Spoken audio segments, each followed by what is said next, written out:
Li devera Qerejdağê divan rojan da gundî bi hevra li navzeviyên ku birinc çandîne.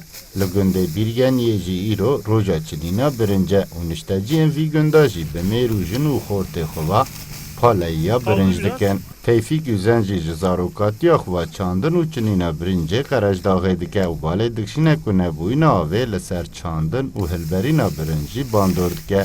Üzen da zanî ku li vê deverê 2 sal berê 1506 dor erd birinc hatiye çandin. Lê îsal tenê 400 dor birinc hatiye çandin. والله إيسال هبكي قرا لغبو آفتوني نورمال يعني ما بنج براجوتي يالانس جاج نورمال يعني هنكي هي أمو جنجا أم دتشنن فيا أم دبن مثلا أم دبن أشتكن daha أم دبن dinge le dixin birinci der dixin para ki çıkwas ve ona göre paylaşmış. Li Qerejdağê her zeviyekî çandin û çinîna wê malbatekî yan jî gundekî bi hevra dike û serdema çinîna birinc, serdema berhevhatina wan e ku bi hevra kar bikin. Birinci bu kültüra em bixwe mesela birinci Qerejdağê dibe em tevnikan birinci vakî dibixwin.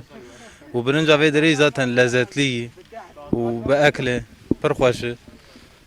û wakî dijî em mesela birinc tune be em derê îşê karê derve dikin. Em derin firingiya, em derin nîşata.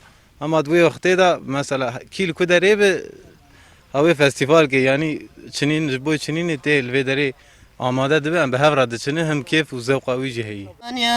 Yani Liliani derdeki tekebo derdeki bedermani Liliani mine gona vata minudani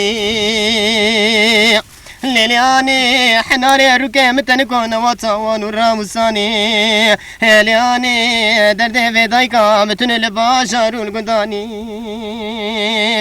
دويلياني يعني Li deşta Qerejdağê çinîna birincê Qerejdağê tenê ne çinîn û cotkariye. Di wê serdemê da gundî li hev dicivin û esas bi hevra wexteke kêfxweşî derbas dikin. İsal dahatkên be jî gundî kêfxweşiya xwe ji hilberîna bi ked û xweydana xwe radgînin.